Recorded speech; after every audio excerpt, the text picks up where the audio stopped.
حضرات گرامی قدر، پہلی نشست میں جو باتیں آپ سے کی گئی تھیں، اگر وہ باتیں آپ یاد رکھتے ہیں تو پھر کچھ اور کہنے میں اچھا لگے گا اور ہم یہ سمجھیں گے کہ ہاں آپ ہماری بات سمجھ رہے ہیں، اس کا کچھ فائدہ ملے گا۔ اور اگر وہ باتیں نہیں سمجھ میں آئی ہیں تو پھر دوبارہ انہی باتوں کا اعادہ کتنا مفید ہوگا میں نہیں کہہ سکتا۔ بات طلباء سے کی گئی تھی، طلباء کو پھر ہم وہی بات بتائیں گے کہ علم سے رومی و عطار نے پایا تھا فروغ، علم نے فکر غزالی کو بنایا تھا امام۔ آپ اگر علم کا دامن تھامے رہیں گے تو آپ رومی و غزالی بنیں گے۔ اس لیے آپ اکبر الہ آبادی نے کہا تھا تم شوق سے کالج میں پڑھو، پارک میں جھولو، جائز غباروں پہ اڑو، چرخ پہ جھولو۔ اتنی سی بات بندے عاجز کی رہے یاد، اللہ کی اور اپنی حقیقت کو نہ بھولو۔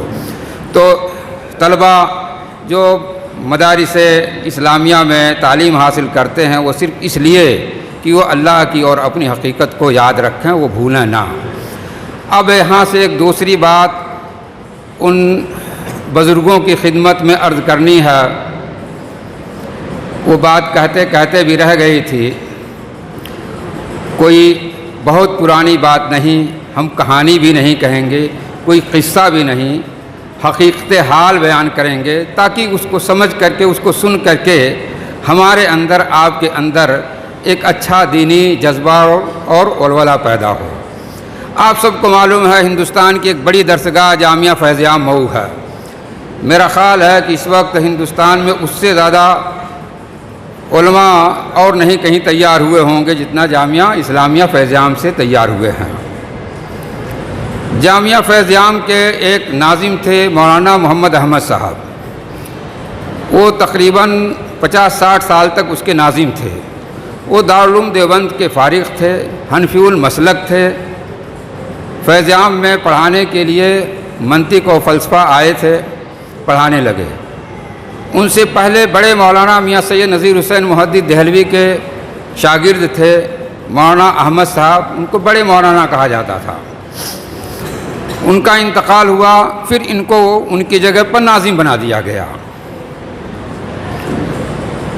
آپ اس شخصیت کو دیکھیے کہ جماعت اہل حدیث کے ادارے نے مولانا محمد احمد صاحب جو دارالعلوم دیوبند کے فارغ تھے، حنفی المسلک تھے، ان کو اس ادارے کا ناظم بنایا، جامعہ اسلامیہ فیض عام مئو کا۔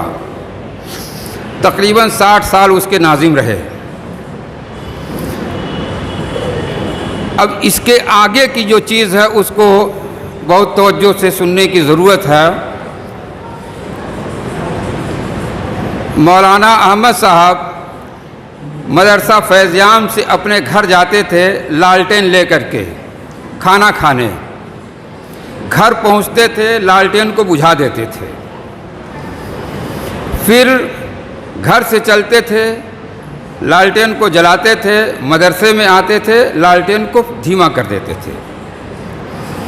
کہتے تھے کہ یہ مدرسے کی امانت ہے، اس کی روشنی ہم گھر پر نہیں استعمال کر سکتے ہیں۔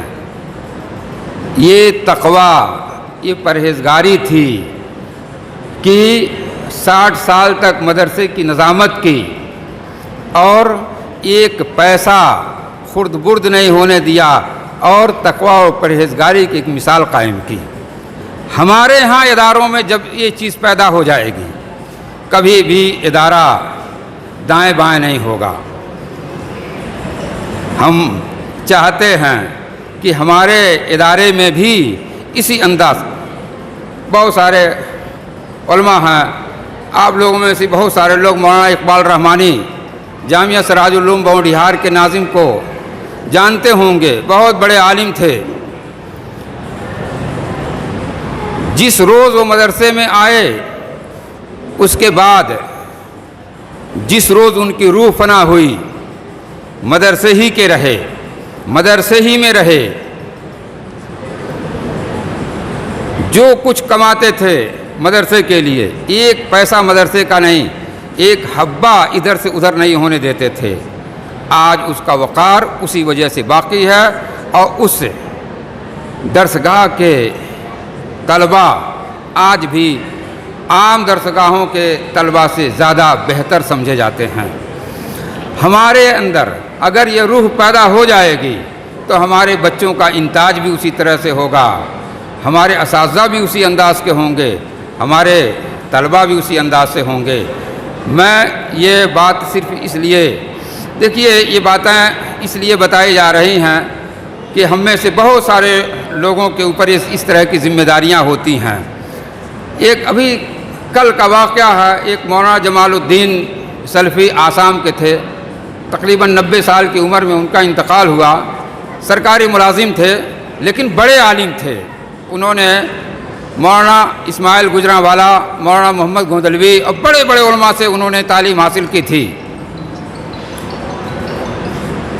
وہ جب ریٹائر ہوئے تو جتنے پیسے ان کے پاس تھے اور جو زیورات انہوں نے اپنی بیویوں کے 2 بیویاں تھیں ان کے لیے انہوں نے بنوا کر کے رکھا تھا، جب وہ ریٹائر ہوئے تو سب پیسے اکٹھا کر کے انہوں نے ایک ادارہ بنایا اور جامعہ سلفیہ آسام کے نام پر انہوں نے زمین خرید لی، اور پھر اس میں تعمیر کا بھی کام شروع کر دیا، زمین کی توسیع بھی کرتے رہے۔ میں ابھی پچھلے مہینے گیا تھا، تقریباً 25 یا 30 ایکڑ زمین ہے، اور سب سے بڑی درسگاہ۔ اس شخص کے گھر گیا تو پھوس کا مکان تھا، ٹین شیڈ لگی ہوئی تھی، لیکن ادارہ ماشاء اللہ دیکھنے پر پرشکوہ عمارت، طبیعت چاہتی ہے کہ دیر تک اس میں رہیں۔ پورا چمنستان بنا رکھا ہے، پورا گلزار ہے، درختوں سے اور پیڑ پودوں سے سجا رکھا ہے۔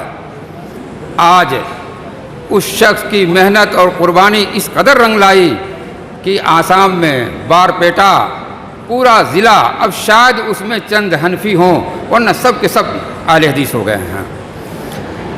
ہم تقوی کی بنیاد پر کوئی بھی کام کریں گے اس کا اثر کبھی ضائع نہیں ہوگا۔ اسی لیے رمضان کے مہینے میں 1 مہینے تک جو روزہ رکھنے کے لیے کہا گیا ہے تو لعلکم تتقون کہا گیا ہے کہ پرہیزگار بن جائیں گے ہم۔ تو جو ذمہ داران ہیں ادارہ، ان کو بھی یہ کوشش کرنی چاہیے کہ وہ احتیاط اور وہ مثالی شخصیتیں جو ہمارے سامنے ہیں ہم ان کو دیکھ کر کے اپنا قدم بڑھائیں۔ باقی اور کوئی نئی بات نہیں کہنی ہے۔ مولانا اختر صاحب نے خواہش ظاہر کی، چھوٹی سی بات میں نے اس لیے کہہ دی کہ زیادہ بات ہوگی تو آپ بھول جائیں گے، تھوڑی سی بات ہے، ممکن ہے کچھ نہ سمجھ میں آئے تو کسی سے سمجھ لیں، اور اگر سب سمجھ میں آ گئی تو اس پر اللہ رب العالمین ہم کو اس کا اچھا اجر دے اور اس پر چلنے کی توفیق عطا فرمائے۔ السلام علیکم۔